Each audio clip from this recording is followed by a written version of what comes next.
Okay, so let's talk about your next transition, which is owning a gymnastics coaching business to now studying at Harvard at the age of 50. Yeah, so That's what right. happened there in that transition? Yeah, so same thing where I began to feel restless. When you raise a lot of children, and any mother will know this, you Yeah. almost forget who you are.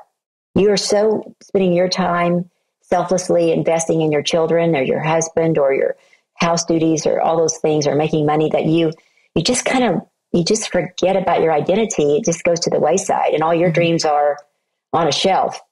And I began to feel like, wow, who am I? Is this all I'm going to do? My whole life is just raise kids and coach gymnastics. Like there's got to be more Hmm. than just this. And not that it's just this, it's just that for me, I felt like there was more. And my desire was to have a big impact on this planet. I wanted to do something that Yeah. mattered. I wanted my life to mean something. But at 50, I wanted to wait until the idea came to me because you can't make a mistake and go the wrong direction. You don't have time for mistakes at my age. And so I waited until it came to me on a morning run in January of 2011 to go to Harvard University and get my master's. I had just finished my bachelor's degree and I had the same feeling. Every transition for me is impossible. So this was, I still have 7 kids at home. I live 1,500 miles from Boston, Massachusetts, where Harvard is. I have zero money, and I know for a fact I'm not smart enough to run with that crowd, that elite crowd. But I couldn't shake it, and it just wouldn't go away. No matter how hard I tried, it just was in my face and my heart all the time. So the only thing I really could do was take the first step. I borrowed frequent flyer points from a friend to fly to Boston, and I borrowed hotel points to spend the night. And I flew into Boston, Wow. and my flight got in at midnight. I did not have enough money for 2 nights for a hotel. So I actually slept by the subway on my suitcase as a pillow until 6 a.m. Again, that's what growing up on a farm helps. Like, I didn't care. I didn't think, like, oh, poor me. I was so excited. It's like, the subway opens at 6. I'm going to be on that first train to Harvard. And I dropped off my suitcase at the hotel, and I went to meet the dean of the school, international. I wanted to get an international degree, international law, international relations. I just wanted to do something international. And I told this very strong woman, hey, poor me. I have 7 kids. I'm not really smart. I don't have any money. I gave her all the reasons why I shouldn't do it.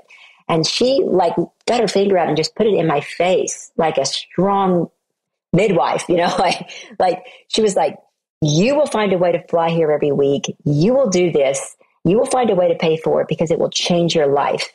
And she believed in me more than I believed in myself. And I suddenly believed I could just because of her. I went back home. I applied for private scholarships.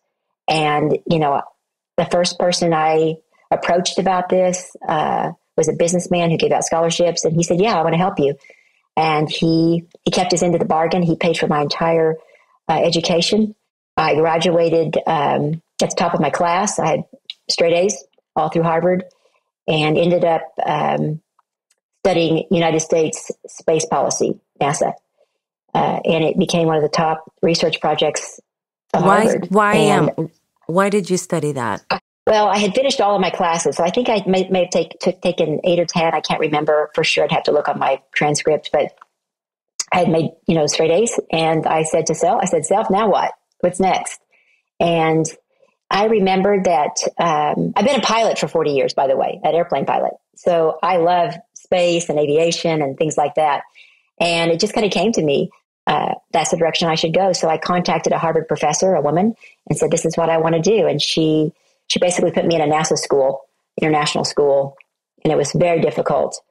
But I met people from all over the world that were involved in international space agencies. And from there, I ended up in Washington, D.C., working at NASA headquarters. And the whole space industry just opened up to me. And I just kept saying yes to every little invitation.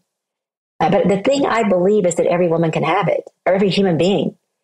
I'm not some special person that got squirted with an extra bit of, dose of this or that. It's just that I wasn't afraid to say yes. I actually was afraid. I was afraid on everything. I was afraid to say yes on everything, but I just did it anyway because I was desperate to change. I didn't want to live the life I was in. I had hit bottom in so many areas of my life. My life was not a fairy tale whatsoever. And it was like I had the fires of hell on my back. If I went back where I came from, my life would be destroyed. And if I went forward, maybe there was something for me. So it was I for me can really almost an act relate of with that. desperation.